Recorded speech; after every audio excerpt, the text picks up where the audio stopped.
새해 첫 인사드립니다. 시청자 여러분, 갑진년 한 해도 새해 복 많이 받으시길 바랍니다.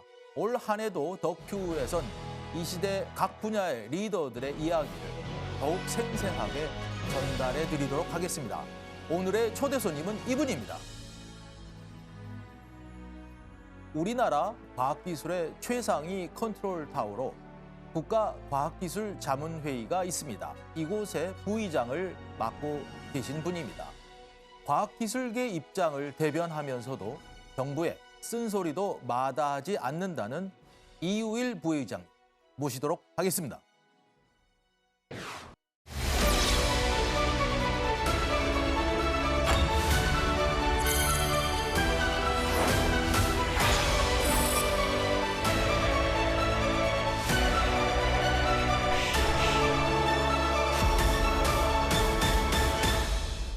어떻게 보느냐에 따라 다릅니다.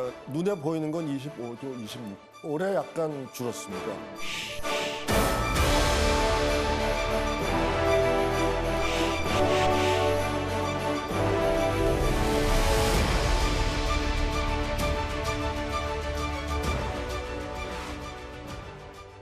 부의장님 안녕하십니까?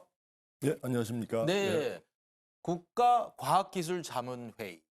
많은 분들이 잘 아시는 분도 있고 그런데 어떤 그 기구인지 한번 좀 말씀을 해주실까요? 예, 국가과학기술자문회의가 처음 이제 발족한 거는 1987년 개헌에서 비롯됩니다. 굉장히 오래된 얘기네요. 예, 네. 그러니까 우리나라 최후의 개헌이 1987년. 그렇습니다. 예. 네, 네. 그래서 그때 이제 두 개의 자문기구를 대통령이 둘 수 있다고 돼 있고요. 그중 하나가 과학기술자문회의입니다. 또 하나는 이제 국민경제자문회의. 네, 그래서 네, 두 네. 개가 헌법에서 얘기하는 그 대통령 자문 기구입니다. 그래서 네. 이제 헌법이 개정되면서 막바로 그 법률 후속 작업에 들어가서 이게 제대로 활동하기 시작한 건 1991년이었던 것 같은데요. 네. 이제 그때부터 발족을 했습니다. 근데 이런 비슷한 게 이제 미국에도 있습니다. 미국에서는 뭐라고 그러나요? 미국에 이제 세 개가 있는데요. 하나는 OSTP라 그래서 그걸 어떻게 번역을 해야 될까요? Office of Science and Technology Policy. 네. 예, 그게 하나 있고 그다음에 NSTC, 네. National Science and Technology 네. Council. 음흠. 예, 그거는 이제 주로 그 부처 장관들이 음. 들어와서 하는 게 있고요. 그리고 저희하고 아마 가장 비슷한 게 PCAST라고요. Presidential Advisory Committee for Science and Technology, 뭐 그 정도로 번역이 될 수 있을 텐데요. 그래서 대통령의 과학기술 자문기구인데, 근데 이제 이게 생기면서 미국에도 그랬습니다. 미국에 이제 우리보다 역사는 훨씬 오래됐지만 대통령 입맛에 따라서 계속 왔다 갔다 바뀌었습니다. 그래서 트럼프 때는 그 중에 하나를 뭐 거의 없애다시피 OSTP라는 걸 거의 없애다시피 했었던 적도 있고요. 근데 바이든은 이제 그걸 다시 늘렸는데요. 과학기술 그리고 예. 과학기술 위한 R&D 예산을 어떻게 이제 분배를 하고 예. 쓰느냐가 굉장히 중요하기 예, 때문에 맞습니다. 그런 부분들을 잘 논의하자. 예, 예, 그렇습니다. 이제 뭐 그런 예. 기구라고 볼 수가 있겠습니다. 예, 그리고 앞으로 이제 우리나라에서 과학기술 쪽 분야를 어떤 쪽으로 중점을 두면서 어떤 식으로 끌고 가야 되는지. 그러니까 그 정책적인 측면이 있고요. 그다음에 예산 측면이 있고 그 두 개가 우리가 이제 국가가 발전을 하기 위해서는 어떤 기술에 예, 맞습니다. 중점적인 방향을 둬야 될지에 맞습니다. 대한 예. 고민도 같이 담아내야 되는 거기 때문에 그렇죠. 상당히 어떤 굉장히 앞으로 우리나라의 이제 성장 동력을 어떻게 예. 보면 결정할 수 있는 그런 중요한 역할을 한다고 볼 수가 있겠습니다. 그렇습니다. 예. 그런데 거기에 부의장이시란 말이죠. 그럼 예. 도대체 의장님은 어떤 분이신가요? 저 전번에 국회 갔더니 아는 국회의원이 이거 부의장만 하지 말고 빨리 의장하라 그래갖고 예, 제가 그거 아니죠. 의장은 부의장 하지 대통령이다. 말고 의장으로 올라가시면 좋겠다. 예, 이렇게 근데 말씀하셨어요. 의장은 대통령이다. 의장은 대통령이군요. 네, 그러니까 네, 이게 네, 까다가다 반역죄에 걸립니다. 그렇군요. 그러니까 전체 우리 R&D 예산의 방향성과 규모를 예. 정하는 예. 전체 이제 결정의 역할은 이제 대통령께서 하시고 예. 이제 그 실무적인 역할을 하시는 게 부의장님이다. 맞습니다. 이렇게 볼 예. 수가 있겠습니다. 맞습니다. 네, 예. 나라에서 굉장히 중요한 역할을 하고 계시는데 우리 예. 이우일 부의장님 그리고 예. 국가과학기술자문회의를 둘러싼 생각하면 어떤 키워드가 가능할지 한번 꼽아봤습니다. 한번 보시죠. 네, 여러 가지 지금 키워드를 이렇게 나열을 해봤는데 어떤 키워드가 가장 눈에 띈다고 생각하십니까? 뭐 요즘 뭐 AI하고 양자 컴퓨팅은 뭐 요즘 진짜 일살풍미하는 굉장히 중요한 화두인데요. 근데 이제 뭐 어느 우리가 지금 예를 들어 자동차 수출해서 먹고 살아야 되고 AI는 아직 실현이 안 된 거거든요. 이제 실현이 되지 않을까 뭐 이렇게 생각이 되는 건데 그래서 일단은 전 분야를 골고루 발전을 시켜야 되고 그러기 위해서는 전 제일 중요한 게 과학기술 분야. 우리가 이제는 작은 나라가 아니고 여러 그 분야를 다 아우르기 때문에 그 여러 전문가들이 있는데 그 전문가들의 그 전문 지식을 최대한으로 뽑아낼 수 있게 하기 위해서 어떤 소통, 그게 가장 중요한 키워드가 아닌가 생각합니다. 근데 이제 그런 소통을 굉장히 잘하신다고 지금 평가를 받고 계시는 것이죠? 소통의 전문가다 이렇게 말씀을 듣고 계시는 것 같은데. 예, 네.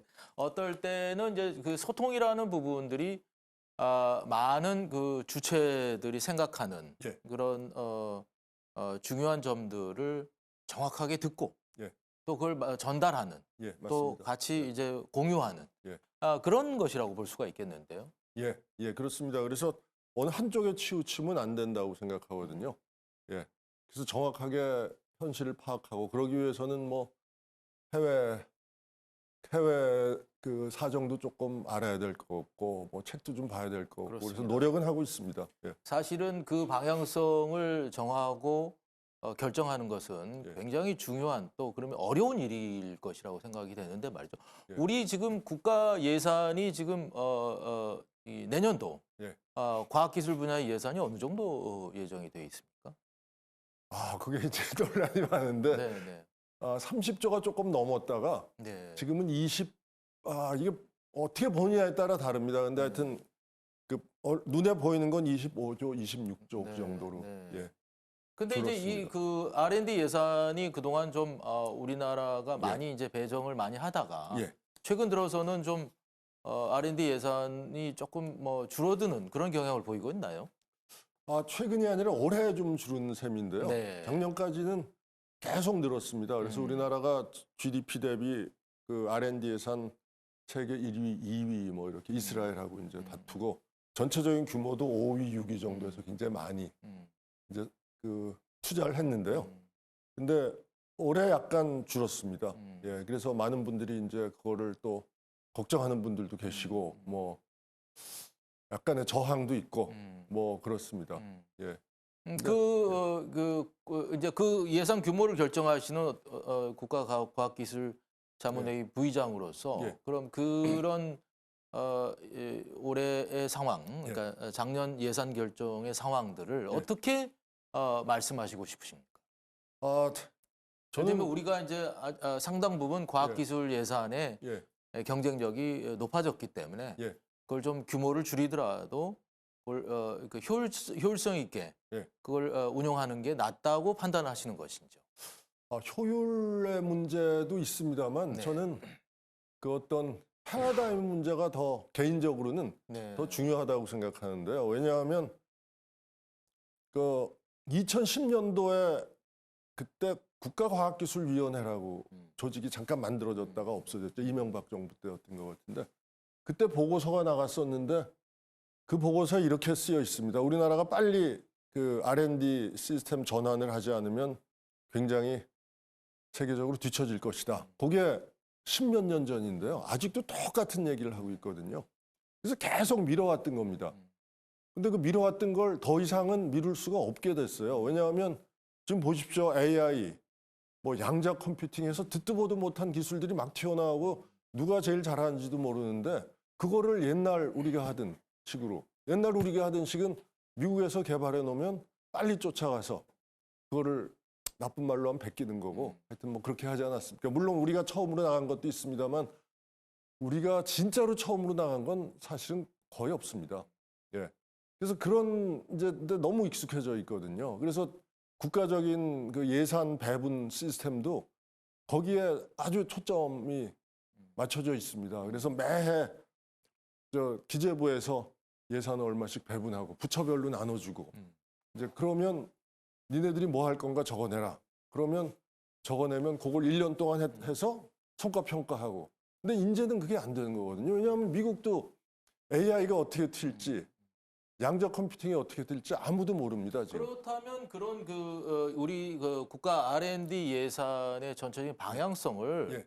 근본적으로 혁신해야 되는 그런 시기에 와 있는 거 아닙니까? 맞습니다. 예. 네. 정확히 보셨습니다. 네.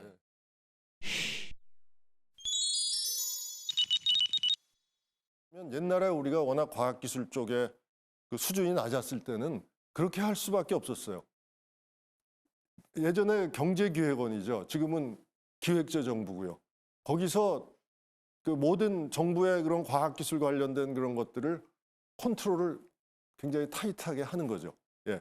그래서 뭐 예산도 컨트롤하고 뭐 물론 그 과학기술부라든가 과학기술혁신본부라는 그 정부 조직에서 자율성이 상당히 있습니다만 그럼에도 불구하고 최종적인 그 여러 가지 결정은 혹은 규제는 그 기획재정부가 하게 지금 돼 있는 셈이거든요. 뭐 예를 하나 들면 뭐 이런 게 있습니다.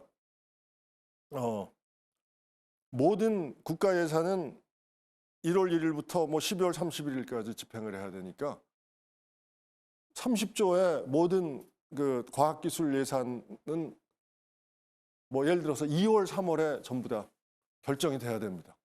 예. 근데 미국 같으면 이렇게 하거든요.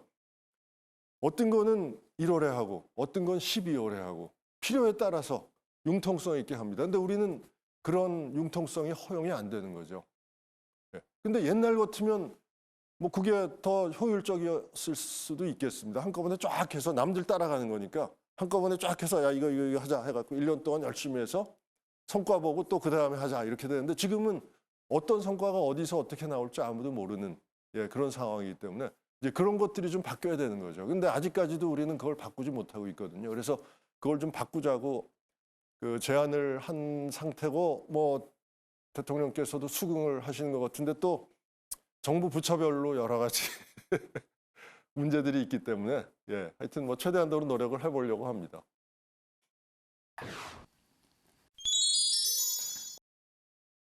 사실은 우리가 이제 그 지금 원천 기술 예. 그동안에 약간 이제 기술을 뭐 베낀다 뭐 예. 여러 가지 그런 상황들이 있었습니다만 이제는 국민 소득도 3만 5천 달러, 4만 달러를 이제 뭐 왔다 갔다 하는 것이고 또 이제 원천 기술의 경쟁력, 근본적인 과학 기술의 경쟁력이 없이는 예. 우리가 이제 생존할 수가 없는 상황이 됐거든요. 예, 맞습니다. 예. 우리가 세계 최초의 기술이 이제 2억 개는 갖고 있어야지 전략적으로. 네. 그래야지 우리가 생존할 수 있지. 계속 하면 소위 커머디티화를 얘기를 많이 하는데요. 중국이 다 따라오지 않습니까? 예, 중국이 못하는 게 없거든요. 우리가 할 수 있는 걸 중국이 못하는 게 없습니다. 약간씩 차이가 있지. 그러니까 진짜 소위 초격차가 가능하도록 그런 식으로 우리가 기술 개발을 해야 됩니다. 그렇다면 2024년에 예. 국가 R&D 예산은 바로 그런 부분에 초점이 맞춰져야 될 것 같은데 그렇습니까? 예, 그렇습니다. 그래서 이제 꼭 해야 되는 건 하고 그 다음에 우리가 한번 우리 R&D 그 투자 시스템을 다시 한번 뒤돌아보자. 네. 그래서 제대로 된 시스템을 만들면 그러면 그 완전히 이제 그 방법을 다르게 할 테니까. 그래서 대통령께서도 일단 방법을 바꾸자. 방법을 바꾼 다음에 투자하는 거는 50조라도 얼마든지 투자할 수 있다. 지금 30조인데요. 거의 2배를 투자할 수도 있다. 꼭 필요하면. 예. 근데 일단 방법을 좀 바꿔야 되겠다. 그게 그럼 이제 내년도에는 그런 우리 국가 과학기술의 R&D 예산의 근본적인 예. 이제 변화가 이루어지는 그런 2024년이 되겠네요. 그 원년이 되었으면 좋겠습니다. 그래서 알겠습니다. 노력을 아주 좀 해야 됩니다. 중요한 예. 이제 이 책무가 이제 앞에 있으신 건데 예. 사실 이제는 또 덧붙여서 기업이나 예. 또는 대학 예. 이런 민간 영역에서도 굉장한 그 기술 발전이 이루어지고 있거든요. 예, 맞습니다. 사실은 이제 그런 부분이 어떻게 보완적으로 돼야 될지, 예. 또 누가 그러니까 국가는 그런 부분을 지원하는 역할이 돼야 될지, 아니면 그거를 좀 더 이끌어 나가는 주도적인 역할을 해야 될지에 대한 고민도 해야 될 것 같습니다. 맞습니다. 예, 아주 정확히 그 지적해 주셨는데요. 그래서 이제는 우리가 민간이 굉장히 강합니다. 네. 뭐 반도체, 뭐 네. 디스플레이 뭐 이런 것들 다 해갖고요. 그러니까 이제 그런 것들만 여태까지는 그런 것들을 주로 그 도와줬었는데 이제는 우리도 예를 들어서 이런 겁니다. 그 일본도 한 30년 전에 그런 그 상황을 거쳤는데요. 우리도 이제 인류 복지를 위해서 대한민국이 어떤 공헌을 할 수 있느냐. 우리나라 산업 발전만 하지 말고 그런 데 좀 투자를 해야 되지 않느냐. 네. 그리고 그걸 함으로써 우리나라 스스로의 또 새로운 먹거리를 만들 수 있거든요. 그래서 좀 길게 봐야 되는데 여태까지는 눈앞에 것만 보고 계속 산업 발전, 경제 발전 요거만 보고 있었거든요. 그래서 이제는 그런 것도 좀 패러다임을 조금 바꿔야 되지 않을까. 예, 그렇게 생각합니다. 아주 중요한 지적을 해주신 것 같습니다. 사실은 우리가 뭐 기술 발전이 결국은 인류 인간의 행복과 연결이 돼야 되고 예. 보편 가치와 연결이 될 때 실제로 어떤 큰 그 기대 효과를 가질 수 있지 않느냐 하는 생각이 드는데 말이죠. 예. 네. 예. 그래서 뭐 예를 들어 탄소 중립, 네. 기후 변화 네. 이런 게 당장 우리한테는 이득이 없더라도 궁극적으로는 결국 우리 발전하고도 연결이 되거든요. 그러니까 그게 직접적인 그 경제 발전처럼 직접적인 연관은 안 되더라도 결국은 우리가 그 과실을 갖고 올 수 있지 않을까 그렇게 생각합니다. 물론 그거를 염두에 두고 투자를 해서는 안 되겠죠.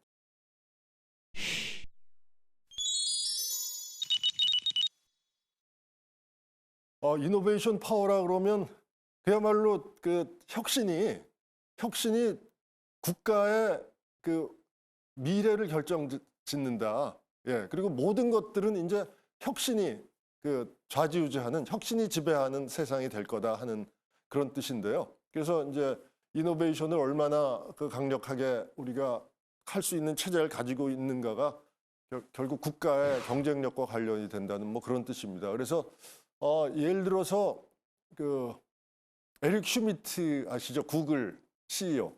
에릭 슈미트가 올 3월인가 그 유명한 그 잡지에다 기고를 한 게 있습니다. 뭐냐하면 우크라이나 전쟁을 예를 들면서 우크라이나 전쟁에서 러시아가 그렇게 고전한 이유는 뭐냐 하면 그 전쟁의 양상이 완전히 옛날하고 바뀌었다는 거죠. 예. 근데 러시아는 옛날식으로 그냥 가고 우크라이나는 뭐 드론도 이용하고 뭐 뭐도 이용하고 해서 새로운 방식으로 간단 말이죠. 그러니까 어디가 이기겠냐. 그래서 앞으로는 그 민간의 과학기술 혁신 역량이 막바로 얼마나 정부에 혹은 얼마나 그 군에 빨리 투입되느냐에 따라서 전쟁의 승패도 결정이 되고 국가 간의 경쟁도 결정이 된다.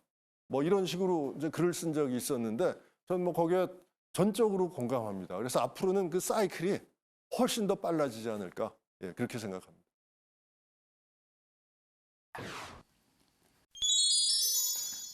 우리나라는 이제 과학 기술과 관련된 여러 아주 훌륭한 조직들이 많이 있습니다. 정부 네. 부처도 이제 과학기술부, 예.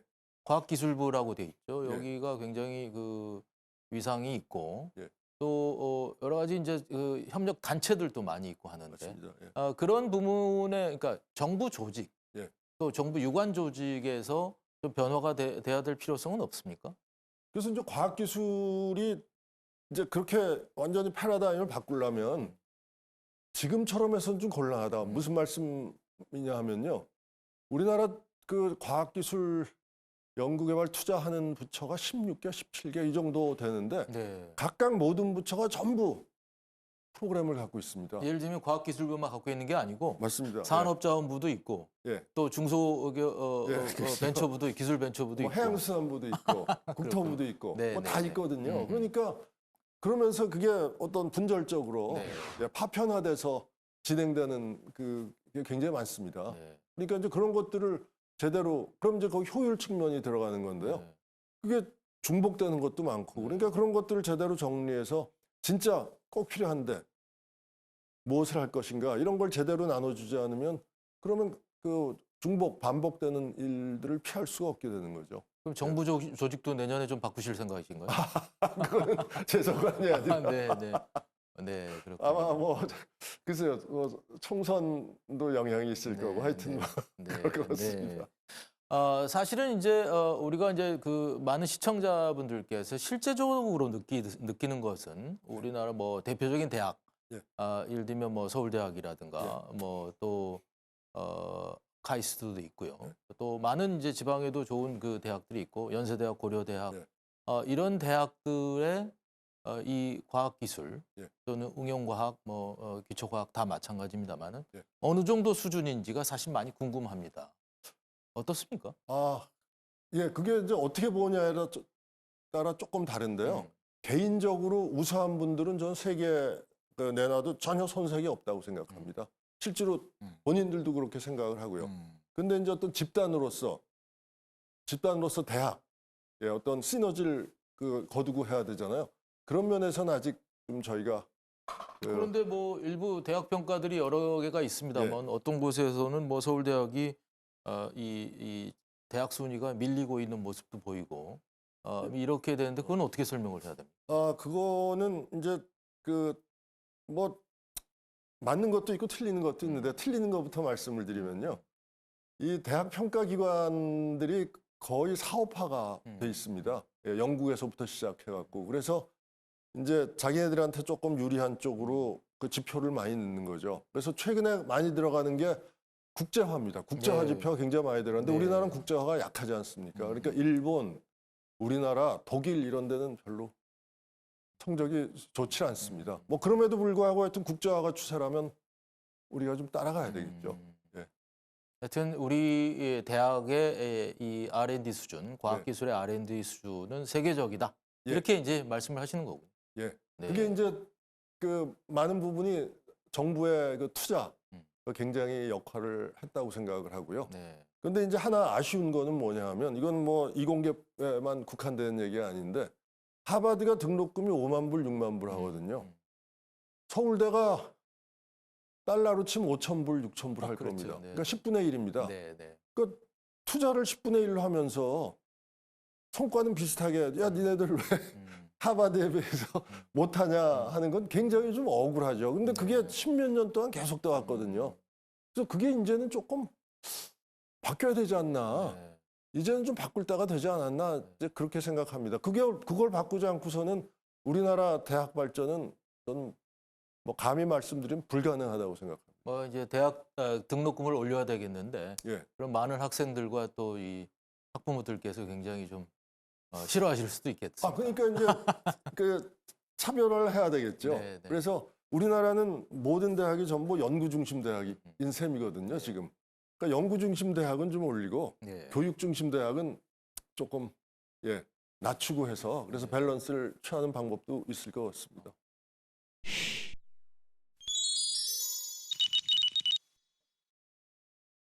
근데 솔직히 말씀드리면 제 의도는 등록금을 좀 올려야 된다는 건데요. 뭐냐 하면 우리나라가 지금 대학 진학률이 70%, 80%인데 그럼 대학 교육이 의무 교육이 아니잖아요. 예. 독일 같으면 20, 30%밖에 안 됩니다. 대학 진학률이. 그러니까 일단 대학 진학률이 너무 높고 모든 걸 전부 대학에서 끝내려고 하고 직업학교도 필요하고 직업학교를 다니다가 그다음에 대학이 꼭 가고 싶으면 나중에 대학 올 수 있는 경로도 만들어주고 하는 굉장히 다양한 방법들을 우리가 시도를 해야 되는데 우리는 고등학교 졸업하고 수능 딱 보고 거기서 딱 인생이 결정되는 거잖아요. 그래서 그거를 제가 비판하는 겁니다. 그래서 뭐 대학에서 교육받는 지식의 양이 나중에 자기가 돈 버는 거하고 연관이 된다면 그러면 등록금을 좀 올려도 되는 거고 그게 좀 적다고 하면 좀 낮춰도 되는 거고 뭐 이런 것들이죠. 예. 그래서 근데 이제 우리는 전부 다 똑같이 모든 대학은 전부 다 똑같이 가야 된다. 뭐 이렇게 생각들을 하시잖아요. 그래서 그게 조금 바뀌어야 된다 하고 말씀을 드렸고, 예를 들어서 뭐 영어 유치원 얼마인지 아세요? 영어 유치원 한 달에 200만 원, 300만 원씩 내잖아요. 그러면 1년이면 2천만 원인데 그럼 서울대학교 등록금의 3배, 2배, 3배 됩니다. 예. 근데 그거는 그냥 물론 일부이긴 합니다만 별로 불만 없이 막 하면서 대학만 유독 그렇게 한단 말이죠. 근데 사교육비도 마찬가지입니다. 예. 그래서 이제 그런 것들이 제대로 그 교육에 반영이 돼서 제대로 교육에 반영이 될 수 있도록 좀 뭔가 좀 달라져야 될 텐데요. 근데 이게 너무 하여튼 우리는 제일 문제가 너무 천편일률적인. 예. 서울대학의 등록금이 얼마면 국내 300개 대학이 전부 똑같이 어떤 데는 더 싸야 되죠. 어떤 데는 조금 더 비싸도 되고. 뭐 그런 면에서 말씀드린 거죠. 좀 평균적으로는 뭐 그렇게 그러지 않다고 생각합니다. 근데 이제 너무 똑같으니까 그게 문제인 것 같습니다. 서울대학에 예를 들면 서울대학은 등록금 올릴 필요 없습니다. 왜냐하면 정부에서 많이 혜택을 받고 있거든요. 그렇지만 사립대학은 많이 올려줘야 된다고 생각해요. 왜냐하면 사립대학은 다른 재원이 없잖아요.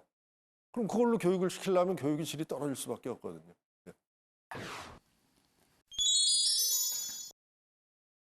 또 하나 사회적인 현상은 우리가 이제 많은 이제 그 저출산이 굉장히 심화되면서 이제 학생 숫자가 줄어들고 있고요. 또 학생들은 굉장히 본인들의 미래를 생각하는데 편중되는 현상들이 보이고 있습니다. 예를 들면 자연계에 대한 뭐 선호 현상들이라든가 자연계 학과에 대한 진학 또 그리고 의과대학에 대한 뭐 선호 현상 이런 것들이 있습니다. 그러면 그거는 사실은 R&D, 과학기술 분야의 R&D 또 과학기술 분야의 발전과는 조금 이 상관성이 좀 떨어져 보이는 느낌이 드는데 말이죠. 그렇습니다. 예. 근데 의대 편중 현상이 있긴 있는데요. 근데 의대가 지금 3,000명에서 얼마쯤 늘어날 거라고 뭐 생각하시는지 모르겠습니다만 한 500명, 1,000명 늘지 않겠어요? 처음에는. 예, 그러다가 조금 더 늘릴 텐데. 그래서 큰 숫자는 아닐 것 같습니다. 그거보다 이제 이 자연계의 더 큰 문제는 뭐냐 하면 이공계를 진학했을 때 미래가 제대로 보여야 한다는. 예. 그러니까 대기업은 그 직장이 정해져 있고 그럼 뭐 자기가 뭐 벤처를 한다든가 뭔가 해갖고 무슨 그 찬스를 볼 수 있어야 되는데 그 찬스를 보는 게 미국이나 이런 데하고 달리 우리나라는 참 그렇게 많지 않습니다. 예.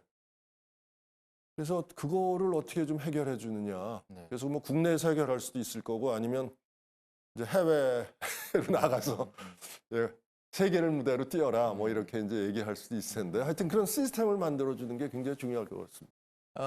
이제 미국이나 유럽의 많은 이제 경제 주체들 또 기업들은 이 AI에 대해서 굉장히 주목하고 있습니다. AI가 실제로 산업 환경 그리고 경제 환경 전체를 바꿀 수 있는 그런 파괴력이 있다라고 보여질 정도로 말이죠. 급변하고 있는데 우리나라가 이 AI에 대한 R&D, AI에 대한 국가 과학 기술 전략을 어떻게 가져가야 되는 겁니까? AI가 이제 맨 처음에 그 챗GPT하고 뭐 나왔을 때 AI가 그 잠깐 옆으로 빠지면요. AI가 요 부침이 좀 있었습니다. 그래서 여태까지 한 10년, 15년 주기로 한 두세 번의 부침이 있었습니다. 잘 가려고 하다가 안 되고 가려고 하다가 안 되고 그랬었는데 최근에 딥러닝 기반의 AI 알고리즘이 나오면서 이제 완전히 달라졌거든요. 그게 이유가 뭐냐 하면 컴퓨터 파워가 같이 좋아진 겁니다. 그래서 컴퓨터로 막 하면 못할 게 없다. 뭐 이 정도의 자신감이 생겨서요. 그래서 이제 큰 회사들, 마이크로소프트가 아주 대표적이고요. 예. 그 챗GPT 마이크로소프트가 이제 그걸 하니까요. 그다음 구글도 큰일 났다 해갖고 막 따라가고 뭐 해서 큰 회사들이 많이 따라오는데 그 회사들이 이제 추구하는 거는 잘 아시다시피 어떤 범용의 AIP 기술입니다. 근데 우리나라도 이제 범용의 AIP 기술을 해야 되냐, 뭐 그런 그 질문이 있을 수 있는데 저는 그건 쉽지 않다고 봅니다. 왜냐하면 워낙 많은 그 리소스가 투입이 돼야 되고 하기 때문에 그러면 결국 우리가 살아갈 길은 그렇다고 AI는 안 할 수도 없고 살아갈 길은 그 니치를 찾는 겁니다. 예, 그 범용으로 못 하는 거, 예, 어떤 전문적인 거 그런 걸 찾아갖고 잘해야 되는데 그래서 이제 지금부터 굉장히 눈치를 잘 봐야 되고 우리의 강점을 10분 활용할 수 있는 그런 그 전략이 필요하다고 봅니다. 네. 예. 사실은 이제 구체적으로 들어가서 뭐 예산을 어떻게 뭐 분배를 해야 될지 예. 또 아까도 여러 가지 이제 기술적인 말씀을 하셨습니다만은 그런 부분에서 어떤 방점을 우리가 더 둬야 되는 것인지 말이죠. 예. 또 국가나 또 대학 또 예. 각 기업들은 또 우리 그 AI 부분에서 경쟁력을 높이기 위해서 어떤 역할을 해야 되는 예. 이런 것들이 이제 말하자면 잘 그 조율이 돼야 되지 않을까 싶은데 말이죠. 예, 그래서 그 기업들은 뭐 알아서 그렇게 하실 텐데 그럼에도 불구하고 제가 약간 걱정되는 거는 아 남들이 한다는데 우리도 해야 되지 않느냐. 예, 이렇게 하면 진짜 이 AI는 아무것도 안 될 것 같아요. 왜냐하면 큰 회사 한둘이 다 쥐게 될 거고 그리고 구글하고 지금 마이크로소프트하고 싸우고 있는데 구글도 굉장히 어려워한다고 제가 듣고 있거든요. 예, 그 정도 규모이기 때문에 남들이 하는 거 그냥 따라가서는 이제 안 되고 예. 아까 말씀드렸다시피 우리가 진짜 잘할 수 있는 거, 우리가 진짜 돈 벌 수 있는 거 이쪽으로 집중을 해야 되지 않을까 그렇게 생각합니다. 그래서 네. 뭐 기업은 그렇게 할 텐데 이제 정부 투자를 이제 참 슬기롭게 잘해야 되겠죠. 양자 컴퓨팅 말씀도 하셨는데 양자 컴퓨팅은 우리가 어떻게 봐야 됩니까? 그게 왜 중요한 것이고 또 왜 그게 이렇게 지금 이 시점에서 엄청난 투자가 이루어져야 되는 아, 양자는 진짜 쉽지 않습니다. 저도 양자를 잘 모르고 심지어는 그 양자 전문가라고 모두가 알고 있던 리차드 파인만이라고 예. 유명한 노벨 물리학자 돌아가셨지만 그분도 세상에서 양자를 제대로 이해하는 사람은 한 명도 없다고 본다. 네, 그렇게 네. 얘기할 정도로 이게 네. 굉장히 모호한 개념인데 네. 예. 그럼에도 불구하고 거기서 파생되는 여러 가지 현상들을 가지고 그 굉장히 그 혁신적인 일들을 할 수 있거든요. 그 중에 대표적인 게 이제 양자 컴퓨팅입니다. 예. 그래서 지금까지는 01, 01 그렇게 했다면 이제는 01이 아니라 진짜 굉장히 그 많은 그 숫자를 한꺼번에 그 다룰 수가 있으니까요. 그러니까 완전히 잘만 하면 그 진짜 전산 쪽, 컴퓨터 쪽, 암호 뭐 이런 거에 완전히 획기적인 변화를 갖고 올 수 있는데 아직까지는 그렇게 실용화 단계가 안 됐습니다. 근데 만약에 이게 실용화가 된다면 그 기술을 처음으로 쥐는 나라 혹은 회사가 완전히 세상을 장악할 수 있는 큰 그런 기술이거든요. 그러니까 투자를 해야 되겠죠. 그리고 투자를 하면서 거기서 진짜 엄청나게 혁신적인 게 아니더라도 거기서 부수적으로 또 떨어지는 여러 가지 그 부수적인 기술이 있을 텐데 이제 그런 것들을 우리가 또 활용을 해야 될 거라고 생각합니다. 이제 국가 차원에서 과학기술의 R&D를 보시고 계실 텐데 이제는 예. 우리가 사실은 기업 부문 또 민간 영역에서의 R&D 수준도 굉장히 높아졌단 말이죠. 맞습니다. 실제로 어떻게 느끼고 계십니까? 기업 쪽 특히 뭐 예를 들어 우리가 잘 아는 반도체라든가 배터리라든가 뭐 이런 쪽은 세계 거의 탑이라고 말씀드릴 수 있겠습니다. 예, 근데 이제 문제는 거기에 굉장히 좁은 거죠. 그래서 조금 더 그 우리가 잘할 수 있는 그 분야를 좀 넓히는 게 굉장히 중요할 것 같은데요. 네. 왜냐하면 우리 이제 경제 규모나 그런 게 특정 산업 분야 한두 개 집중할 수는 없는 구조가 돼 있지 않습니까? 그러니까 그런 걸 조금 그 넓히는 게 이제 중요하다고 생각되는데 그런 면에서 그 정부 투자가 제대로 이루어지고 그걸 잘 가이드를 해서 그쪽으로 갈 수 있도록 그 유도하는 게 중요하지 않을까 그렇게 생각합니다. 그러니까 민간 부분의 경쟁력이 뛰어나니까 민간 부분 중심으로 가야 된다는 말씀이죠. 예, 그렇죠. 네. 예. 그러니까 민간 중심으로 가되 정부에서 잘할 수 있는 것들을 좀 추워주고 그리고 또 하나는 아까 제가 말씀드렸던 그 미래 기술 뭐 예를 들어서 기후 변화라든가 이런 걸로 해서 미래 먹거리를 만들어가는 그런 투자를 해야 될 것 같습니다. 많은 분들이 이제 느끼는 것은 뭐 작년, 재작년 우리가 이제 G2 이른바 미국과 중국 간의 이 기술 패권 전쟁이죠. 사실 우리도 이제 많은 지금 여러 가지 기술의 여러 가지 경쟁력이 있는데 이 부분이 이제 미국과 중국의 헤게모니 싸움 때문에 이 기업 현장에서는 상당히 이게 어떻게 이제 뭐 혼돈이 있단 말이죠. 가령 뭐 민간 기업의 기술 이전을 미국이 막는다거나 뭐 이런 사례들이 생기고 또 그걸 또 검열을 받고 허가를 받는다거나 뭐 이런 뭐 검열이나 허가는 좀 과한 얘기일 수도 있겠습니다만은 뭐 그런 이른바 상황들이 벌어지고 있단 말이죠. 그럼 과연 그렇게 돼 가는 게 맞는 건지 또 많은 분들은 또 혼돈스럽게 생각을 하고 있습니다. 글쎄요. 근데 그거 참 이제 쉽지 않은 부분인데요. 그러니까 완전히 자유 경제 체제가 옳은지 아니면 다시 이제 옛날로 회귀하는 게 옳은지. 근데 뭐 제 생각, 개인적인 생각인데요.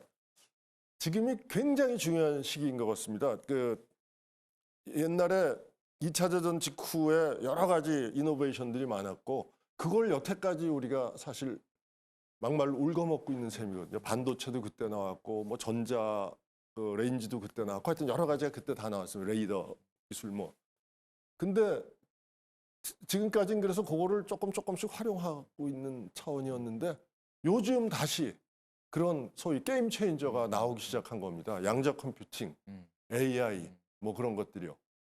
그러니까 이런 게임 체인저가 나오는 이 상황에서 다시 국가적인 헤게모니 싸움이 있을 텐데 그런 면에서는 제 개인적인 생각은 피할 수 없는 국면이 아닐까 뭐 그런 생각도 듭니다. 그러니까 피할 수 없는데 예를 들면 뭐 미국 편을 들어야 되는 건지 뭐 중국 편을 들어야 되는 건지 이런 거는 굉장히 현실적인 얘기니까 말이죠. 근데 뭐 지금 당장은 미국 제가 뭐 이것도 개인적인 생각입니다. 당연히 미국 편을 들어야 되겠죠. 왜냐하면 AI도 그렇고 AI는 그 분야에 따라서 중국이 잘하는 분야들이 있습니다. 뭐냐 하면 예를 들어서 그 안면 인식 같은 거요. 뭐 중국은 전 국민 안면을 전부 다 집어넣어 놓고 막 그냥 활용을 하니까요. 근데 그럼에도 불구하고 역시 세계 거의 대부분의 이노베이션은 미국에서 나오는 거는 뭐 틀림없는 사실인 것 같습니다. 거기 뭐 모티베이션도 있고 벤처도 세고 뭐 하기 때문에 지금 이 시점에서는 우리가 잘 알기가 어렵습니다만은 예를 들면은 중국 입장에서도 근본적인 뭐 기술 공급이나 이전이 자기 나라한테 불리하게끔 간다거나 뭐 이러면 당장 우리한테도 뭐 컴플레인을 하고 말이죠. 맞습니다. 뭐 그 즉각적인 조치를 하지 않습니까? 뭐 어떤 뭐 원자재를 수출을 금지하기도 하고 말이죠. 또 아주 대놓고 뭔가 이렇게 컴플레인을 하기도 하고 그렇습니다. 뭐 이런 상황들이 올해도 계속 반복이 되지 않으리라는 법이 없는데 사실은 좀 긴 안목에서 그게 우리 국가 이익에 얼마나 도움이 될지 그걸 예를 들면 단순하게 미국이나 중국 어느 편을 든다는 게 아니라 말이죠. 그렇죠. 뭐 이런 부분들이 사실은 좀 더 전략적으로 우리가 판단이 돼야 되는 거 아니냐. 그래서 저는 요즘 제일 좋은 예가 그 네덜란드 같은데요. ASML. ASML을 누구도 터치를 못하지 않습니까? 왜냐하면 워낙 월등한 기술이 있기 때문에. 그래서 우리도 이제 그런 몇 개 진짜 대체 불가한 기술을 가지고 있어야지 미국하고도 협상하고 중국하고도 협상하고 그래서 우리의 최대 이익을 뽑을 수가 있지.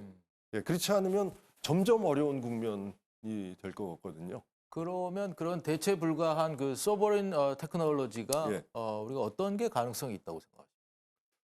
지금 당장은 뭐 반도체가 있고요. 그다음에 글쎄요, 반도체 기술 분야는 그럼 미국도 함부로 못하고 중국도 함부로 못하는 그런 부분의 영역이 있는 겁니다. 그렇죠. 메모리 분야는 뭐 우리가 독보적이니까요.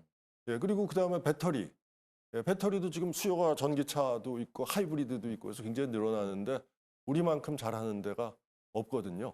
근데 그거만 갖고는 그게 이제 더 잘하시겠지만 왜 중국집에서 짜장면을 맛있게 만들면 금방 그 주방장이 나가서 또 식당을 차리지 않습니까? 그러니까 코모디티화가 되는데 기술들이 그 코모디티화가 되기 전에 우리는 빨리 새로운 그래서 소위 초격차를 만들어내는 게 진짜 중요한 것 같아요. 그렇다면 우리 국가 그 과학기술 이 재원도 예. 연구 분야 R&D 재원도 결국 그 초격차를 확실하게 만들어내는. 예. 그래서 아까도 말씀하셨지만 누구도 따라올 수 없는 예. 대체 불가능한 예. 이런 영역을 우리가 빨리 만들어야 될 것 같은 느낌이. 그렇습니다. 예. 그게 진짜 중요하고 중국이 점점 우리 턱 밑으로 쫓아오기 때문에 진짜 시간이 별로 없는 것 같습니다. 그래서 좀 걱정이긴 한데요. 하여튼, 대통령께서도 이런 점을 분명하게 인식을 하시고 예. 의장님이시니까 그렇게 하셔야 될 것 같습니다. 네, 네. 우리가 이제 부의장님께서는 예. 부의장님이란 말씀이 편하신지 교수님이란 말씀이 편하신지 저를 잘 좀 모르겠습니다만 뭐 교수가 더 편하게 합니다. 서울대학에서 오랫동안 계실 때 여러 예. 가지 그 성과가 많으셨는데 뭐 기계학회의 그 펠로우가 되시기도 하고 예. 여러 가지 서울대학에서도 그 혁신적인 그 R&D 분야의 이 성과를 많이 이루셨다고 들었는데 어떤 것들이 있었는지 좀. 글쎄요. 이거 좀 쑥스럽습니다만 음, 뭐 제가 그 우연찮게 이제 뭐 학부장도 하고 학장도 하고 부총장도 하고 네. 그러면서 그 대학 행정 그다음에 대학 그 혁신 뭐 이런 데 관여할 기회가 있었습니다. 예. 그래서 몇 가지 변화를 시도를 하려고 했고요. 뭐 대표적인 게 저 벤처를 좀 활성화시켜야 되겠다. 뭐 그런 것도 해서 거기 맞는 제도도 만든 적이 있고 그다음에 그 옛날에 학부장 할 때는 이제 논문 실적을 좀 획기적으로 국제적 수준으로 올려야 되겠다 해갖고 뭐 그런 것도 노력한 적이 있고 했는데 근데 하나 이제 제가 확실하게 그 말씀드릴 수 있는 거는 그 많은 그 뭐 총장님, 부총장님, 뭐 보직자들은 자기 성과를 전부 하드웨어로 얘기를 하거든요. 건물 내가 뭐 지었다, 돈 얼마 갖고 왔다. 근데 그거는 이제 아닌 것 같아요. 우리는. 그래서 저는 거의 대부분을 그 소프트웨어, 시스템 혁신 쪽으로 네. 초점을 잡았었습니다. 근데 이제 그러면 사람들이 잘 안 알아주죠. 예. 그래서 그게 좀 억울한 측면이 있습니다만, 근데 우리나라 뭐 앞으로도 국가적으로도 그렇게 가야 될 것 같고, 뭐 그건 아직까지도 확고한 생각입니다. 네.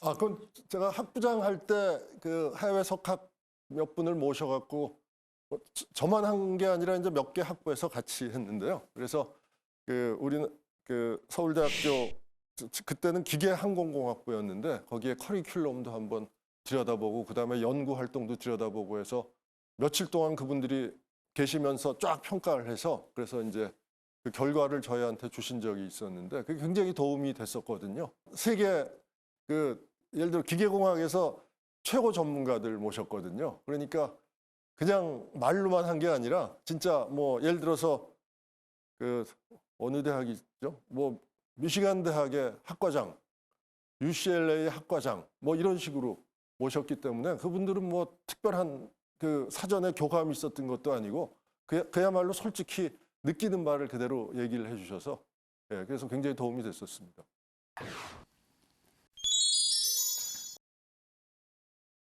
지금 이제 인구 소멸 시대 또 예. 저성장, 저출산인데 사실은 우리 연구 인력을 아까도 말씀을 드렸습니다마는 기본적으로 우리 R&D 인력 수준이 높아지는 부분이 이제 중요할 텐데 예.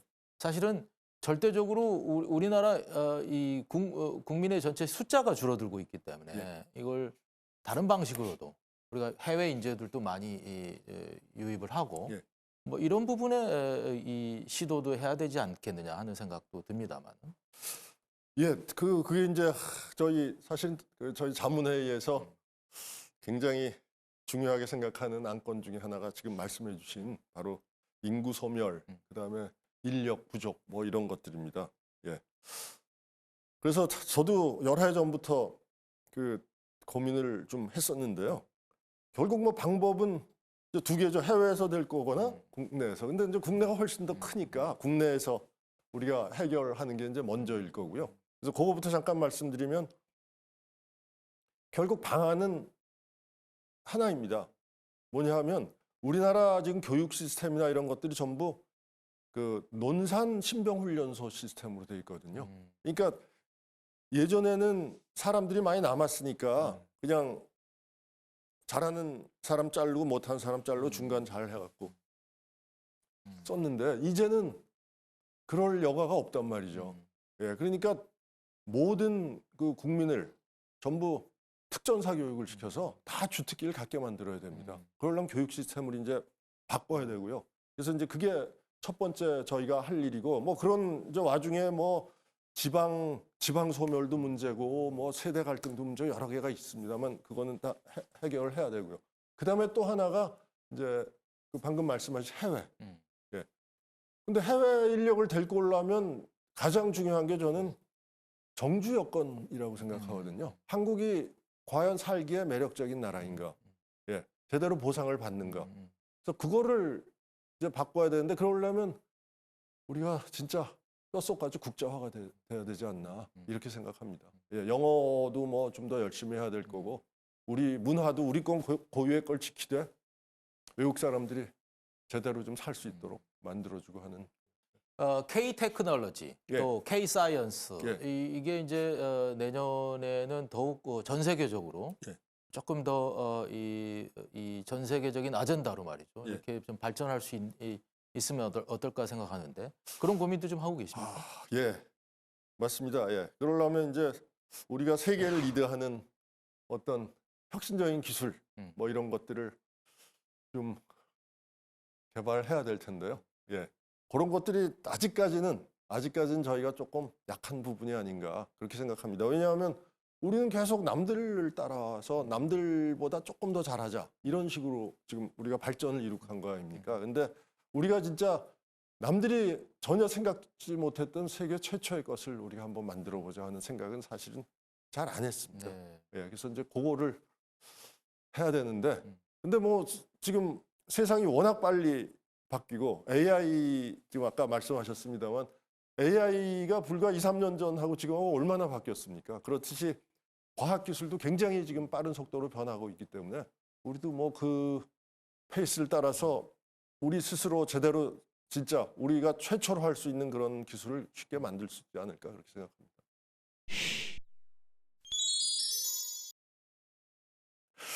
그거 굉장히 어려운 말씀인데 뭐 사실 전 인생을 키워드를 가지고 살았다고 생각하진 않는데요. 그럼에도 불구하고 꼭 물어보신다면 저는 제일 중요한 게 그건 것 같습니다. 호기심. 예. 언제나 어떤 상황에서든 호기심을 잃지 말자 하는 게 제가 늘 견지하고자 하는 그런 자세거든요. 예. 그래서 호기심이 있어야지 뭔가 발전이 있고 또 호기심이 있어야지 내 스스로도 만족하는 뭐 그런 게 있을 텐데 그걸 놓치면 사람이 참 어려워지는 것 같아요.